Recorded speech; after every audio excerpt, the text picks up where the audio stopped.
everybody, and welcome to the Divisional Round episode of the NFL Network. Wildcard weekend has come and gone. Some surprises, some not so surprises, but we'll get to those as we move along with my predictions. Plus, there's one other thing I want to cover before we get to those predictions. But before we do any of that, let's start off with the weekly feature on this show, and that is the NFL Power Rankings for Wild Card Weekend. And as you can see, all 6 teams who lost this weekend have now been relegated to with the rest of the teams that didn't make the playoffs, including the Minnesota Vikings, Tampa Bay, Green Bay, Denver, Pittsburgh, and the Chargers. And that means the 8 playoff teams that are remaining. This is how it looks right now. As you can see, Kansas City, of course, they didn't play this week, so they're still at 5, which is where they were when the season ended, around that area.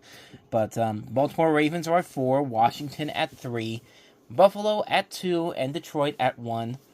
They all play this weekend, and by this time next week, there will only be 4 left in the playoff rankings as 4 of the teams will be eliminated this weekend. But before we get to any of that, I'm gonna use this time to give my final thoughts on this wonderful, wonderful season that the Pittsburgh Steelers had, especially with the terrific way that it ended. So, if you want to listen to this, you can sit down, relax, and enjoy it. But if you want to skip this ranting I'm about to go into, because it's going to be a long ranting, I'll leave a timestamp for when the predictions start, so you can just go ahead and skip that. But let's go ahead and get to this talk I want to have here, because, it happened again, folks. It happened again. Ladies and gentlemen of the jury, I have gathered you all here today because I want you to hear my case for finally ending this nightmare that this team has dealt with for the past, coming up now on almost 10 years now, 9 years, actually 8 years since the last playoff win from the Pittsburgh Steelers. Yeah, the last time they won and made a deep playoff run was the year where their competition in the playoffs was a Miami Dolphins team that didn't have Ryan Tannehill as the quarterback, a Kansas City Chiefs team where they went in there and kicked field goals and did not get a single touchdown, and then the game they lost to the Patriots when Le'Veon Bell went out, and then the Steelers had absolutely nothing after that. Since then, they've been blown out by Jacksonville. They were blown out at home by the Cleveland Browns of all teams. They got blown out by Kansas City. They got blown out by Buffalo last year. And now, as the final nail in the coffin to this wonderful month of December that they had, what's the end result of this? Getting blown out by the Ravens. And just not showing up at all. Now, this is now the 5th straight game they've lost since they made it into the playoffs. And they didn't even do anything to get in the playoffs. The Miami Dolphins lost, and the Colts lost, so that's the reason why they got in. Because that was the same day they lost to the Eagles, and that's when the nightmare began. Since then, they've been embarrassed by the Ravens twice, the Chiefs at home, and the Bengals at home. They have done absolutely nothing in the last month. Now, ordinarily, if you're not doing the job that you're getting paid millions of dollars to do, and you're not getting the results that this team should have, maybe, just maybe, it's time to consider starting from scratch all over again. Getting rid of coaches that are clearly inept and only did what they were supposed to do in their contracts. And keep pointless records like this non-losing season record that, this guy is so passionate about, and this team cares more about than winning championships. So, needless to say, when Monday came around, I was hoping to wake up to the news that I think every Steeler fan had been wanting to hear for a long time, and seeing as how this team completely embarrassed themselves in a playoff game against a division rival, no less, part of me was thinking, the Steelers should maybe consider moving on from Mike Tomlin. I mean, let's think about this. And listen, what I'm going to say here is nothing against him as a person. I don't even think he's that bad of a coach. I mean, early on, he was great. He got the team to the playoffs in his first 2 seasons, the second one being in the Super Bowl. And then of course, they got them back there. The third is within 4 years of his tenure. I mean, the guy had success early on. He was a good coach early on. Not going to take anything away from them. I'm not going to be one of those guys that's like, oh, he only won because he had cowards players. Okay, we can make that same argument about the players that, Bill Belichick had when he took over for the Patriots job. Are we going to say that that's the team that Belichick only won because that's the team that Pete Carroll put together? We going to do that argument? Because there's a lot of names we could do in that argument category there. But I digress. Bottom line is, as much as I have nothing bad against Mike Tomlin as a person, I don't hate him as a person. He's probably a nice guy. I wouldn't be surprised if he was a nice guy. He seems like a calm, cool, collective guy. And he was a good coach early on. But after a while, after 8 years of nothing to show for it in terms of the postseason, you would think someone should get the hint that, maybe it's time to change things up a bit. I mean, look at New England. They got rid of the best coach they ever had, one of the best coaches the NFL ever had. They said, hey, Bill, we respect you for what you've done with us, but, after 23 years, I think we're ready to move on and go do something and go another direction. The Cowboys, just this week, Mike McCarthy had success in Dallas. They just couldn't get it done in the postseason. And Jerry Jones finally said, hey, enough's enough. You got to go. So, I would think that an organization like the Pittsburgh Steelers, probably the most notable franchise in the NFL besides the Cowboys, and even long after them, the 49ers, the Patriots, with a franchise that has much dignity and grace as they've had since that time, you would think that somewhere down the road they would consider moving on from Mike Tomlin and starting anew again. But they didn't do it. Nothing came out on Monday. And then on Tuesday, he had his end-of-the-season presser. And if you just want a simple idea of how exactly that turned out, allow me to present you with a basic summary of what that presser ended up basically being. Sure, I'll tell them the truth. The truth is that I'm perfect, and everything I touch is perfect!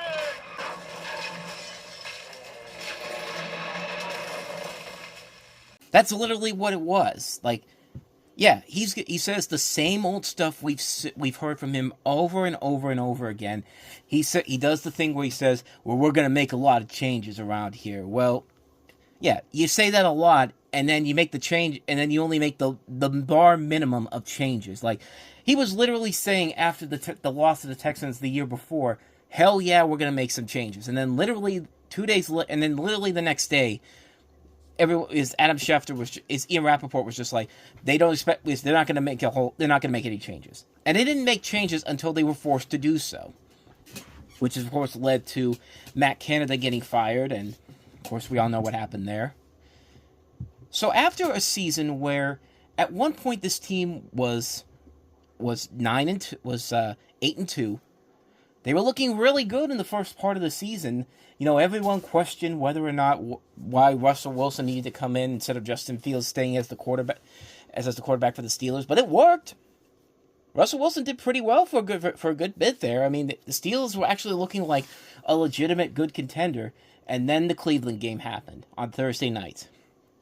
And then the hell run, starting with the Eagles, Ravens, Chiefs, and Bengals, and then the Ravens in the playoffs. To limp into the playoffs like they did, And seeing everybody in that locker room, both on the offense and the defense, just completely out of sorts and clearly looking like they have no idea what the hell they're doing. Okay, they had a bad month in December, but you know what? They're in the playoffs, and just before this game, we just saw the Houston Texans go in there. They were a team that was living into the playoffs as well, but you know what they did? They got in there and they beat the Los Angeles Chargers in the wild card game. So if the Texans can forget about a terrible December, surely a team like the Steelers could do that. Nope. They literally just let Derrick Henry and Lamar Jackson run all over them in that entire effing game. Nobody was happy after that. Not the fans, not the coaches, not the team. So why did you even bother showing? Why did you even bother winning games to get to this point? For that stupid record of yours? That stupid record that apparently this franchise cares more about than winning Super Bowls. It's not enough to be tied with New England, but you're going to give Kansas City every opportunity to go tie your record or even surpass it right now. No, don't even you don't even bother to try. Yeah, what I'm trying to say here is that things need to change, and they need to change for all around. And it has to start with getting rid of Mike Tomlin. I'm sorry, it's time. It's been too long since we've been playing this game, and it's just way too much. I can't take it anymore. The rest of this town can't take it anymore. The only people who are able to withstand this right now are the people who will be making this decision, and that's the Rooneys. That's the front office. But they don't want to do it. And people online who don't follow this organization, every time I say, Tomlin needs to go, you know what they say to me? Oh, well, why would you want to do that? Because as soon as he leaves, another team is going to go ahead and take him. So, okay, do it then. That's the point. Let's see what he can do with another organization. I would love to see what he does in Chicago, what he could do with Caleb Williams in that building. I would love to see what he could do with the Jaguars and Trevor Lawrence and how good in that team that they have there. I would love to see what he could do in Dallas, having to work with Dak Prescott and all those guys. Like, let's see what he could do with another organization. Can he have that same success that he had with the Steelers? Because he certainly hasn't had it in the last couple of years, in the last decade now. It started with when Tim Tebow beat them in 2011. That's when the downfall began. Some people will say, "Oh, it was when Jesse James it was when the Jesse James ball was not confirmed a touchdown." No, this downfall began way back in 2011 because that one playoff win again was with the Denver Broncos beating the Steelers in overtime with Tim Tebow as the quarterback, sent this franchise down a downward spiral that they have not been able to come back from ever since. And the worst part about this is that nobody in the Steelers or office is willing to do anything to fix it or change things around. I'm going to tell you what the Steelers are going to end up doing. These lots of changes that Mike Tomlin keeps promising, it's going to be specific coaches. Not even double digits, like less than maybe less than 5 notable changes on the coaching staff. That'll be their lots of changes. And it's a mess right now in Pittsburgh. And it's not helping that all these stories that we're getting from all these beat reporters who work with the Steelers overall and listening to other teams and just everything that could go wrong with this team right now is just absolutely what it is. It's absolutely unbelievable how badly this team has been regressing and regressing and regressing, and it's not even funny anymore. It's just annoying. It's annoying that this team has become such a joke in the National Football League. Everyone will probably look at that and go well, what do you mean they're a joke? I mean, they're the Pittsburgh Steelers. They're such a winning franchise. Yeah. You want to know how bad it is? This is what an opposing coach of the Steelers said. This came from the Athletic today, and I saw this, and it's just like this sums it up perfectly. It says, they are successful because they don't change, and they can't win a playoff game because they don't change. Right there. That is what is wrong with the Pittsburgh Steelers. They are successful because they don't change, and they can't win a playoff game because they don't change. The league is laughing at the Pittsburgh Steelers. Nobody takes this franchise seriously anymore. You know how bad it is? When teams like the Ravens are going into wildcard pregame huddles and saying that they know exactly what they're going to do to beat this team and just completely just letting it happen, like, it's dead. It's over and done with then. But then on top of that, in the Bengals game that ended the season on that Saturday, you want to take a guess on what the Bengals did after they got into the locker room? They played Renegade, which is, of course, the Steelers' big defensive song that they play in the fourth quarter to get the defense riled up. Nobody is scared of the Pittsburgh Steelers anymore. If other teams are using that as a source for making fun of you and mocking you for who you are because of how bad you are, that's a problem that you should be addressing. But no, you don't want to do that. Teams are, other teams and fans are destroying terrible towers, which used to mean the ultimate curse in this town. People still do it anyway, and it doesn't hurt them whatsoever. Philadelphia did it. Look at what Philadelphia has done since the Steelers played them. You think they've had bad luck? No. Because nobody cares anymore.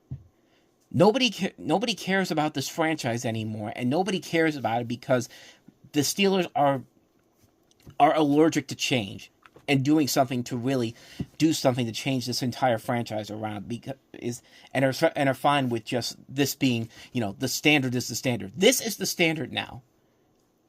Get a non-losing season record. Get a non-losing season. We're done. That's it.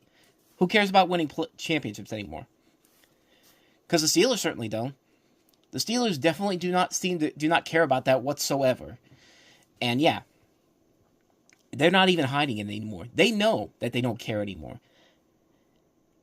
Because if they did care about this franchise and their loyal fans, they would have done something about this by now.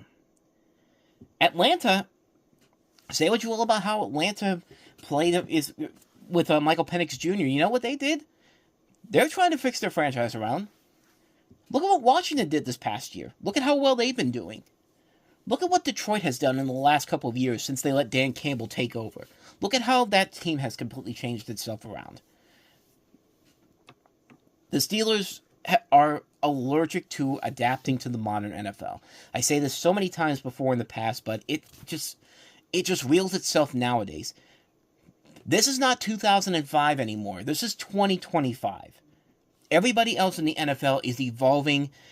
It's more of a passing league now. Nobody cares about running the football unless you have both a good passer and a good runner in your backfield. The Ravens have that. The Eagles have that. The Steelers don't have that, and it mostly is because the coaching staffs refuse to work to the players' advantages.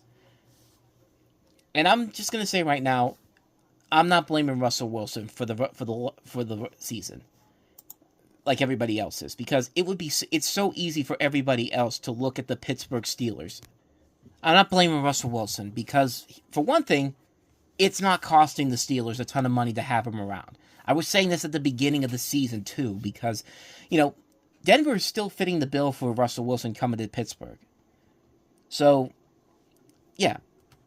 There's nothing about Russell Wilson playing in Pittsburgh that cost this team except for the way he played, which wasn't bad overall. I mean, the last month was him just trying way too hard to play hero ball and just missing critical targets overall, but he wasn't the worst thing about the Steelers this season. I mean, if you go online to the NFL's YouTube page, there's 27 minutes worth of footage of 2024 highlights from Russell Wilson. And yeah, he did what he did lot more than I think people are letting on. But no, everybody in this town thinks that he's the reason why the team failed. No, the reason why the team failed is that their offensive coach and the offensive and defensive coordinators are fucking terrible. Arthur Smith was a bad idea from the get-go. And look at what happened. Like, what did Najee Harris really do this year except get another 1,000-yard season? Like, they put more of Cordero Patterson and Michael Pruitt than guys like Jalen Warren and Mike Williams. Remember Mike Williams coming to Pittsburgh? He had that one great play against the Commanders and then did nothing else for the rest of the season. Because we had to make up the fact that, we spent all summer thinking that we were going to get Brandon Ayuk, but then we didn't, and then we've kind of shot ourselves in the foot on that one. Yeah. Yeah, yeah. And the defense. Remember how great the defense was? What has TJ Watt done in the last month? Nothing. Like, TJ Watt hasn't done anything this month. And now everyone thinks that he's an overrated player. Minka Fitzpatrick, whatever happened to him? Remember Minka Fitzpatrick? Remember when he did stuff? He used to do stuff, and he did absolutely nothing. Cam Sutton came back. That was a great pickup, right? Like, I'm just like I said, this is ranting. I know some of you may not. I know some of you think I'm overboard on this, but I'm sorry.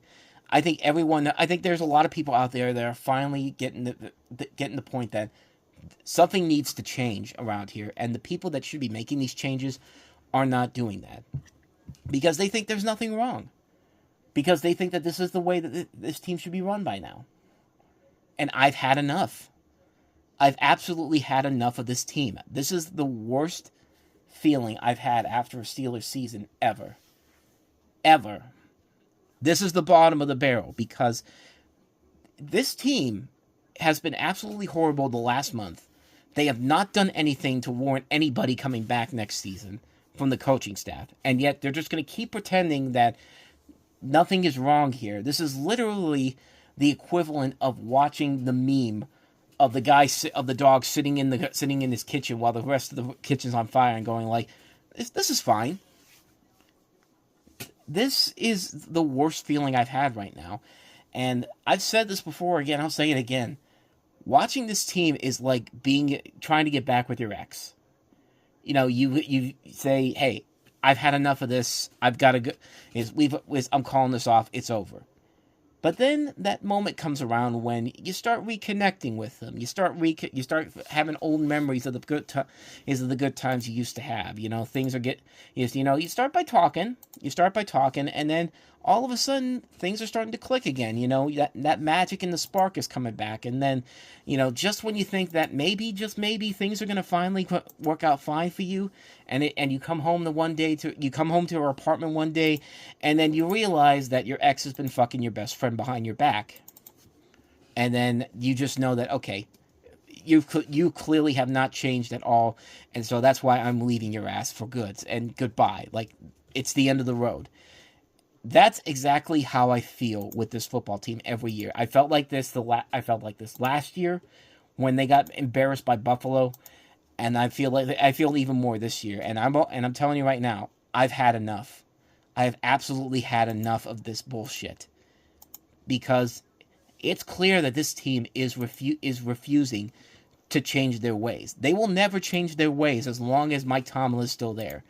And the fact that he's still there, and they think that this is okay, I've had enough. At this point, I don't care anymore. I don't care about this team anymore. I've already gone ahead and started selling Steelers stuff of mine online. Like, I just can't take it anymore. Like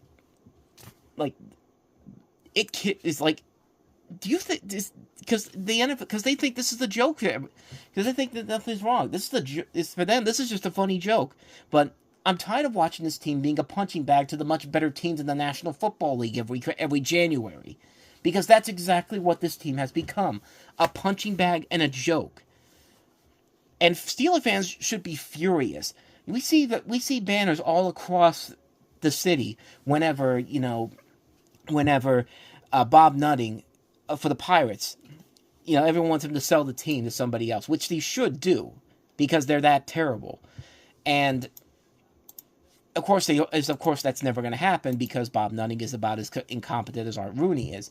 But you know what? The Pittsburgh Pirates are better than the Pittsburgh Steelers right now. The Steelers are worse than the Pirates. That's how bad it is getting right now. And at this point, I just don't care anymore. I really don't care about this team anymore. I'm just done. So you know what? If they feel like they need to get rid of Najee Harris to appease the radio people around here because he's a first-round running back, you know what? Fine. Let him go. Worked out well when he got rid of James Conner, and now he's a stud in Arizona. I hope he goes to Kansas City. I hope he wins the Super Bowl with Patrick Mahomes. I hope you get rid of George Pickens. Because you clearly want to get rid of him because you can't stand diva wide receivers ever since Antonio Brown. You did a great job of getting rid of Juju Smith-Schuster because you know what happened after you got rid of him? He won a Super Bowl with Kansas City. He's probably going to win another one this season. He came back to New England his last year and completely trounced all over you then. He came back this year against the Chiefs. Did pretty well there. Yeah, wonderful decision making. You want TJ Watt gone. I've heard people say get rid of TJ Watt. Go ahead. Get rid of him. Like, you think I care anymore? You think I give a shit about this anymore? I just can't take it anymore. Like, get rid of all of them. Do whatever you feel like you need to do because you know exactly what you want this team to be. You're the Pittsburgh Steelers. This is what you decided you want to be. And yeah, you could do whatever you want to do because you're the ones making the decisions. Meanwhile, people like me, the Steeler fans who have been loyal to this team for ever since they were born, like we're just gonna accept it because we're gonna be stupid enough to come back to the games anyway. I've had enough. But I've had enough. I don't care what this team does anymore. They want to stick with Mike Tomlin for the rest of my life? Go ahead. Want to get rid of players who clearly are not the problem with this town? Do it. Go right ahead. You want to promise us all these free agents? Like, these free agents that are coming up here? Do it. I want you to do it. Like, they were already talking about who should be the guy that replaces Russell Wilson going forward. Like, and they were talking about, getting people like Aaron Rodgers and Sam Darnold and Kirk Cousins. And it's just like, oh God, please do it. Please. Just give me a reason to finally just say to go F yourself and just throw every Steeler thing I have away. Because I'm just sick and tired of it now. This is so ridiculous. This is so pathetic. This is so unbelievably bad how this organization has been completely screwed over. And it doesn't and one other thing I should mention before I get out of here.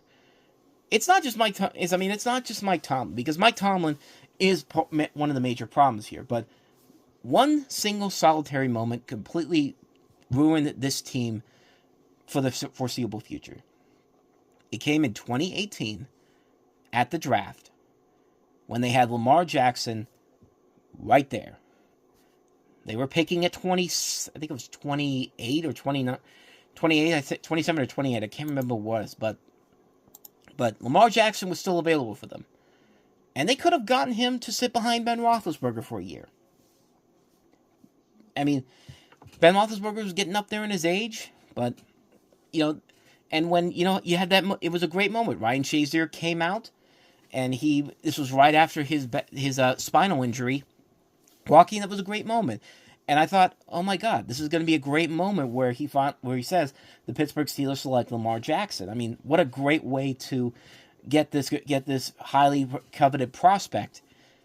And then he says Terrell Edmunds. Terrell Edmunds over Lamar Jackson. And then guess who picked him up four picks later? The Ravens. And now you did this to this team did that to themselves. This is even worse than not getting Dan Marino in 1983. That's how bad this is. Because the Steelers decided that they weren't going to piss off Big Ben, even though he had been there way too long after his expiration date. Yeah, he had those years where he helped them get to the playoffs, but I'm sorry. he's part of the reason why this team is currently in the situation that they're in right now, because of him and his decision to stick around. Like, it's just like that moment right there will be the moment that will forever haunt the Pittsburgh Steelers forever. And right now, it's haunting them now because guess what? Lamar Jackson is playing the best football of his career, and he probably will play for an AFC Championship title within the next week or so, and maybe we'll get to a Super Bowl. And we all know about his amazing NFC record. So yeah, that could have all been yours, Pittsburgh. But you decided not to do it because that's been your problem with this franchise all along. I'm just going to say it right now because this is getting way too long. I'm already at over 25 minutes now on this rant. But I'll just say this. Ben Roethlisberger was never the problem. Antonio Brown was never the problem. Le'Veon Bell was never the problem. Juju Smith-Schuster was never the problem. LeGarrette Blount was never the problem. Todd Haley was never the problem. Bruce Arians was never the problem. Randy Fichtner was never the problem. Chase Claypool was never the problem. Deontay Johnson was never the problem. Kenny Pickett was never the problem. Brian Flores was never the problem. The problem. We do not care. That motherfucker right there. That's the problem with the Pittsburgh Steelers right now. And, yeah, that's pretty much all I can add to this, but I will end this with one last thing about where I think this team is going to go in the future. You want a prediction about how I feel about this team going into the future? I'll give you a prediction. It's going to be cold, it's going to be gray, and it's going to last you for the rest of your life. Now, wasn't that just swell? It felt good to finally get that off my chest. And look, I know that none of that's going to matter overall because, like I said, nobody from the Pittsburgh Steelers cares about what a guy like me is going to say about their team. They're going to run their team the way they want it to do, whatever they want to do. But I'm sorry, I just can't take it anymore with this franchise. I just had to just get that out there because I'm just done with them. No matter what they do this offseason, I don't care anymore. I just don't care anymore. I just want to go. I just want to get away from these things that just. This team takes up way too much of my life as it is. I mean, like, it just. And I know I said I was done with the rant, but I just had to get that off of my chest because, good Lord, that was building up inside of me all week long. But with all of that said, let's get to what you came here to hear from me. And that's my predictions for Divisional Round Weekend. So, in terms of Wild Card Weekend, I thought I had a good idea of what the games were going to be like this weekend. I thought the Chargers were going to go into Houston and easily beat a Texans team that was limping into the playoffs. And, of course, that didn't happen. I predicted the Ravens beat the Steelers, and I got that one. I predicted the Bills were going to beat the Broncos. I got that one. I predicted the Packers were going to lose to the Eagles, which that came to life. The only other one I thought was going to be easy to pick was the Tampa Bay Washington game. I thought Tampa Bay had a good shot of going in there and beating the Commanders, and unfortunately that was not the case. And then the Rams and the Vikings was another game where it felt like I had a good idea of where it was going to go. I thought Minnesota was going to be the winners of that one, and turned out that wasn't the case at all. So, final results of my predictions, 3 of 6, 50% correct. Which is much less than I thought it was going to be. I thought I'd maybe get 1 or 2 wrong, but not half. So yeah, Divisional Round Weekend. I think I've got a good idea of where it's going to go, but let's see what happens here. Let's start off with the first game we have here, and that is the 4-seeded Houston Texans going into Kansas City and going to play the Kansas City Chiefs. Last time the Chiefs played the Texans, that was last month, and the Texans looked pretty bad against the Chiefs. I mean, it looked like they had no idea. They just had no idea of where to go, what they were doing, and they were just letting Kansas City pretty much do whatever the hell they wanted. And that was the end result that we got. I mean, yeah, there were some significant injuries. Tank Dell had that terrible-looking injury, and the Texans really couldn't get anything going, and that was kind of the beginning of their slow decline. And my first thought was, okay, but going into the playoffs, it's just like, okay, the Texans are going to limp into the playoffs just like the Steelers are. So yeah, Chargers are going to get the easy win, right? Well, it looked like they were going to do it at first. I mean, the Chargers got a couple of critical interceptions early on and made some significant plays overall, but then all of a sudden in the second half, the Texans just came back to life, and the defense was really the savior in this game. I mean, good Lord, where did this defense come from? Because this was what was missing in the last month of the season, and the Chargers, I mean, good Lord, how did you screw that up? Because you had that game pretty much sewn up, and then you just let it get away from you just like that, and good Lord. And yeah, Houston beat the Chargers pretty convincingly. I think it took a lot of people by surprise because it was just like the Chargers were going into this game red hot. I mean, they were pretty good. They were playing pretty good football up to that point in the last month of the season. I mean, and then to lay another goose egg like that, it's just like, okay, maybe Brandon Staley wasn't the only major problem with the team. Maybe it is these other factors in here. Maybe Justin Herbert isn't as good as people let on. I mean, it's a weird situation. Like I was watching the Nickelodeon version of the game, and it's just like yeah, this is completely not what I expected at all. But that's where we're currently at right now. The Houston Texans are going to go to Kansas City to try to defend their honor against the Chiefs. For the Chiefs, it's been 24 days since the starters were on the field. I mean, they missed it. They didn't play the last game of the season. That was the game where the Broncos completely shut them out. So it's going to be interesting to see how this game starts off because of the rust factor. You know, it's been 24 days since the Steelers as a whole have basically I said the Steelers, the Chiefs. Good Lord, I'm still thinking back to the Steelers, but the point I'm trying to make here is that the Chargers, I am at a loss for words right now.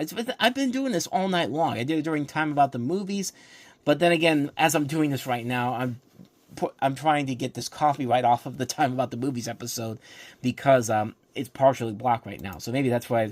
Okay, let me get my head straight here. Give me 1 second. Okay. It's been 24 days since the Kansas City Chiefs starters were on the field. So that leads into an interesting aspect early on in this game. How much is that rust going to affect the Chiefs going into that game? I mean, it could possibly happen. It's been over a month since it's been almost a month since they've been off the field.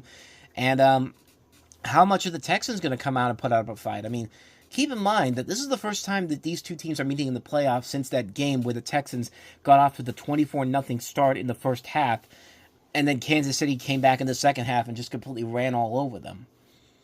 So I would like to think that the Texans are going to go in there and try to get revenge for that, but at the same time, every time I try to think that the Chiefs are going to have that moment where, Goliath's going to go down, David's going to be the winner, of course, that never happens. And part of me wants the Texans to pull off the upset here. It would be an amazing thing if a different team came into the AFC, came into the Super Bowl for the AFC, whether it's the Texans or the Bills or another team that I won't mention here, but we'll get to them in just a little bit.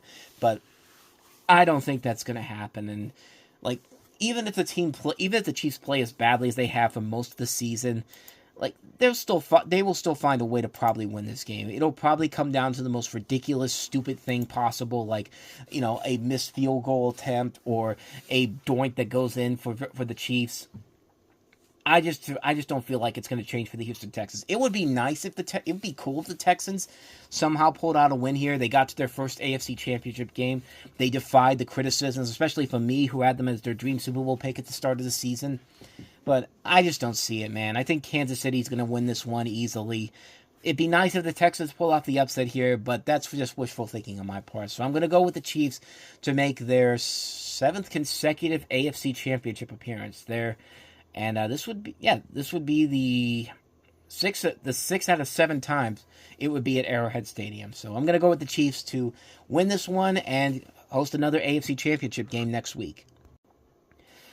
So that brings us to the second game featuring the 1 seed on Saturday night, the Washington Commanders at the Detroit Lions. Washington, I was impressed by their win. I think I think most people can agree that was the single best win of Wild Card Weekend. The Commanders going into Tampa Bay and then just doing that to the Tampa Bay Buccaneers, who like the Rams, were coming in, who like the Vikings, were coming in red hot in that game.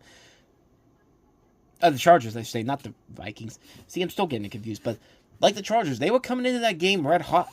The Tampa Bay Buccaneers played a great game against New Orleans. They were looking pretty good in that game against Tampa. It was a close game all the way through, but then that one critical moment in the fourth quarter when, Baker Mayfield fumbles the snap and Washington gets back on top of it, that changed the whole direction of the game around. And Jane Daniels did what he did all season long. I thought that magic wasn't going to be there in the postseason at first because most rookie quarterbacks don't usually do very well in their first playoff game. It's a common thing. I mean, a lot of quarterbacks who have gone on to win Super Bowls have been in that same area. And I thought the same thing was going to happen to Jaden Daniels. I thought that magic he had in the regular season wasn't going to be there. And then, lo and behold, he leads his team down the field and gets him into field goal range where a doink of all things gets him on to the next round. So, yeah, I really was not expecting that at all. And Washington won that game, and now they get a trip to Detroit. And the Lions got everything they wanted. They got the 1 seed. They got 2 games now at home to win this, to go to the Super Bowl for the first time ever. And this is a game that could get very interesting overall. Now, common sense would tell you that more than likely the Detroit Lions are going to be the team that makes it move on here. And that's who I'm picking to win this one here. But I would not be shocked at all if Washington gives them a good fight. Because of just of what I saw in that game against Tampa Bay. I know Detroit is a completely different animal than Tampa Bay is because, the Lions also have a ton of injuries, but despite all the injuries, they still found ways to win games. They won 15 games in the regular season. And they went all out in that final game of the regular season to get the number 1 seed. And, of course, it paid off for them now because now they get 2 games to get to the Super Bowl for the first time ever. But after what I saw against Tampa Bay, all bets are off, and this could be the game of the week easily. This could be the game that really comes close. If it's as close as it was against Tampa Bay, I would not be shocked at all if Washington tries to put a good game like they did against Tampa Bay in this game against Detroit. But I am going to go with the Detroit Lions to move on to the NFC Championship game, hosting in Detroit. And I think it's gonna be one of the more interesting games overall. I think it'll be a very interesting game to see what happens with Jaden Daniels and seeing what he can do in his second game out there. Can he have that same magic he had last week? Common sense would probably say no, but we'll see what happens. So I am going to take the Lions to win this one. I've got them hosting the NFC Championship game against either the Rams or the Eagles. And who do I think is going to win that one? Let's see. Which brings us to that game, the Los Angeles Rams and the Philadelphia Eagles. That's the first of the Sunday games. And the Rams, I got to be honest, that was a game that I really was surprised by on a number of different levels. I mean, for one thing, the Rams, they have, of course, we've got the wildfires going on in California. And, the Rams, they're affected by this. Everybody had to go out to Arizona to basically go and play this game. And yeah, the whole thing was, okay, clearly the Los Angeles Rams are going through a lot right now, and Minnesota, they were one of the top teams in football this year. They had a chance to win the 1 seed. They didn't do it against Detroit. They're going in 14-3, and there's a lot of high expectations for this game here, and for them to go in there and just do what they had to do to move on to the next round here. And I thought Minnesota was going in there with the best chance to do it. But if you watch that game in particular, it's the Minnesota Vikings who really did feel like they were the team that quite simply was the one that was suffering through the wildfires. I mean, the Minnesota Vikings felt like the team that felt like they had the wildfires going on. The Rams, however, were the team that were just like, okay. Like, the Rams were the cool kids in this situation here. They didn't care about their situation that they were in. They didn't collapse under the pressure. They thrived in that game against Minnesota. I mean, they gave Minnesota a heck of a beatdown. And, the Vikings really did not look good in this game. But there was one person on this team that that did sound incredible. That looked incredible. That was amazing to watch. I couldn't believe how good he was. And that, of course, was Paul Allen. Him, Aaron Jones, Addison in motion to the right. 2 receivers left. Rams blitz. Darnold gets away from it. Steps up in the pocket. He's holding it too long. Just run. Throw it, man! Just run, Paul. At the 25-yard line, he's sacked for a 5th time. All he's got to do is pull that thing down and run and get as much positive yardage as he can. There were 5 to 7 yards easy there to be made. We saw Buffalo do this to him all day long because they're not always disciplined in their lanes. But if he pulls this thing down right there, he has a good 5-7 yards, if not more. Right. I mean, take what's there. That, of course, was the great Paul Allen from Minnesota Vikings Radio, who delivered yet another beautiful meltdown of a call. This is, of course, the man who also got mad at Brett Favre for throwing the interception in the 2009 championship game. You know, why not take a knee if you could take a knee and do a 56-yard field goal? This is not Detroit, man. This is the Super Bowl, of course. And, of course, the 2015 wild card game where the Vikings had a chance to win that game and they missed the field goal. And he goes like, the season can't end this way. Like, Paul Allen has some of the greatest Minnesota Vikings meltdown radio moments. And that's another great one right there. That's a masterpiece in the making. And that was really the situation with Minnesota all night long. 9 sacks by Los Angeles.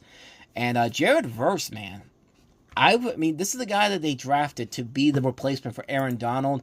Aaron Donald would have been proud of what Jared Verse did in that game this season because, man, he was incredible in this game. Like, he's been one of the best, most impressive rookies that probably won't get much attention, but he's been the difference maker for this Rams team going into this game. And so because of that, they beat the Vikings and they earned a trip to Philadelphia, where these two teams met earlier in the season on a Sunday night, and Philadelphia just ran all over them. And Philadelphia won this game mostly because Green Bay was basically giving them every opportunity to do so, with the fumble right from the get-go from Green Bay, and then all the injuries kept piling up for Green Bay in that game. So now we have a rematch of that game between the Rams and the Eagles. Of course, like I said before, the Eagles completely ran all over the Rams on Sunday night in the regular season. And so the question becomes, do the Rams get revenge in this one? Are the Rams a much better team than they were that last time we saw them in that game? Well, it's tough to say. Because you look at this, and it's just like, the Los Angeles Rams, they played with a lot of heart in that game because of what was going on. They gave their fans the opportunity to take your mind off of what's going on and just watch a great football game, which they did. I mean, you got to give the Arizona Cardinals a lot of credit for making it seem like a Rams football game. I've seen images online where, the Cardinals changed their whole gift shop around so that it was the Los Angeles Rams merchandise in there. I mean, they went all out to make the Rams feel accommodated. And this is their division rival. I mean, that just tells you how much this organization, these teams do care about each other when situations like this happen. But this game in particular, there's a lot of things that could work to both teams' favors. The Rams' defense has gotten better a little bit in the months since that Philadelphia game. I mean, look at what they did against Buffalo earlier in the season. I mean, in the month of December, I mean, they were really good in that game. And Puka Nacua, Cooper Kupp. Cooper Kupp didn't really do a whole lot in this game, and the Rams still won it pretty convincingly. And it just leaves you wondering how much is left in the tank for them. Can they go into Philadelphia and not only stop a guy like Jalen Hurts, but also Saquon Barkley? Can they contain them? And I think that's going to be really tough to do. I would love to go with my revenge factor theory for this particular matchup here, but unless you can stop Jalen Hurts and Saquon Barkley, I don't think you're going to be able to get past this football team. I think the Rams have pieces there where it could be done, but they're going to have to do it very early on. They're going to have to score a lot to make sure that the Eagles don't get any traction going forward, because all the Eagles need to do is have these long, sustainable drives with Hurts and Barkley, and it's in Philadelphia too, so that's a big factor for them. I am going to go with the Philadelphia Eagles to win this one. I think the Eagles do win this game. I think it should be a very close game between these two teams, and I think the Rams should give a good fight to this one, but I do think Philadelphia will win this one, going on the back of Hurts and Barkley. The defense took a little bit of a hit when Nakobe Dean now injured for a good chunk of time, but I think it will still be enough for them to get to the NFC Championship game and play against the Detroit Lions next week. That's my thinking going into this game. So give me the Philadelphia Eagles to win this one over the Rams. They move on to the NFC Championship game in Detroit. Which brings us to what is easily the biggest matchup of the entire weekend. The matchup that could easily decide who's going to win the MVP for the NFL this year. And that is, of course, the Baltimore Ravens at the Buffalo Bills.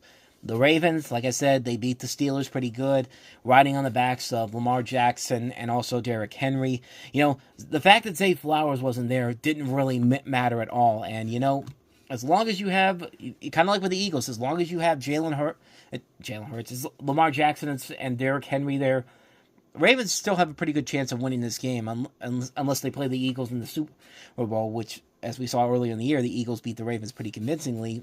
But of course, they earned the right to go to Buffalo, where the Denver Broncos, they beat them pretty good, even though Denver came out swinging in that first drive of the game. But then they didn't do anything else afterwards. It's just like, why did you even bother showing up for that first drive and then decide not to do anything after that? Like they had nothing left after that first drive. Like, the Bills just ran all over them. They didn't even give them a chance to do anything at that point. And that should scare the Baltimore Ravens, especially considering that, just like with the Rams and Eagles, that was the Sunday night game earlier in the year where the Ravens just clobbered the Bills on so many levels. But the Bills team is much different now compared to back then. The Ravens team is much different now compared to them back then. And it just all depends on which team's going to show up here, which team is willing to crush that narrative they have about each other. Buffalo, this was at the same point they were the last couple of seasons. They couldn't get past the divisional round to get back to the championship game. Last year it was the Chiefs that did it, and then the year before that it was the Bengals that did it to them.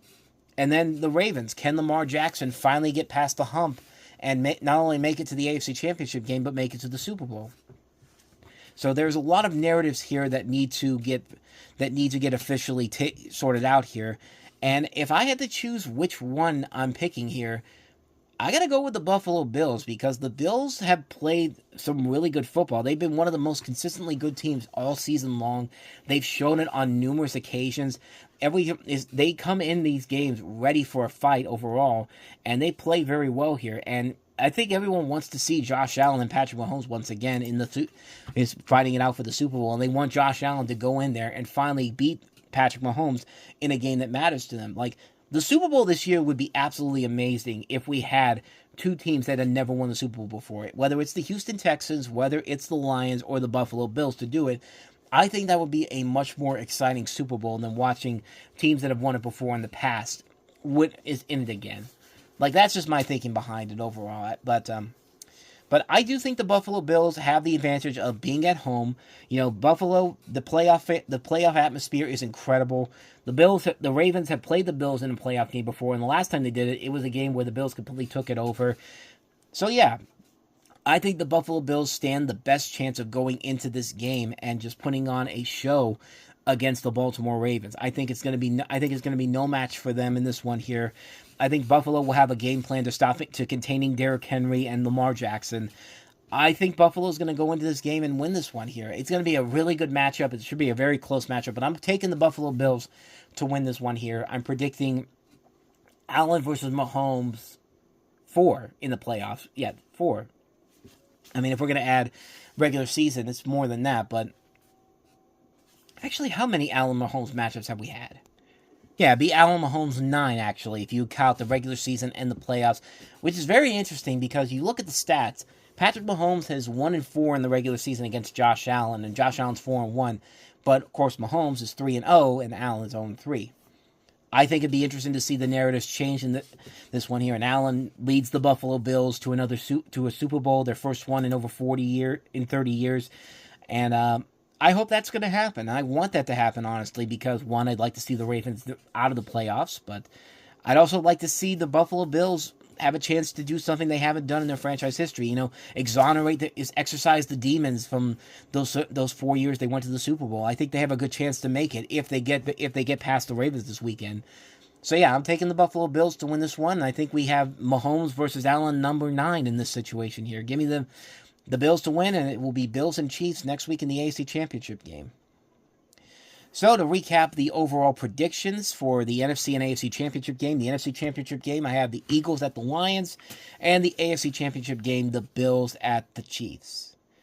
Now watch me be completely wrong, and it's the Ravens that get in, or the Rams, or the Commanders, or the Texans. And considering how I was wrong last week, I would not be shocked at all if I get this completely wrong next week. But let me know your thoughts down below on anything I had to say in this episode, and I hope you enjoyed this. I hope you had a good time watching it and listening. I had a good time making it. So if you like what you see and you want to see more videos like this, please go ahead and hit the like and subscribe button. Check out some of the other episodes I've done. And I'll see you next week for Championship Weekend. Will this be the matchup that I have predicted that will end up being the correct one? Let's wait and see. See you next week. Bye.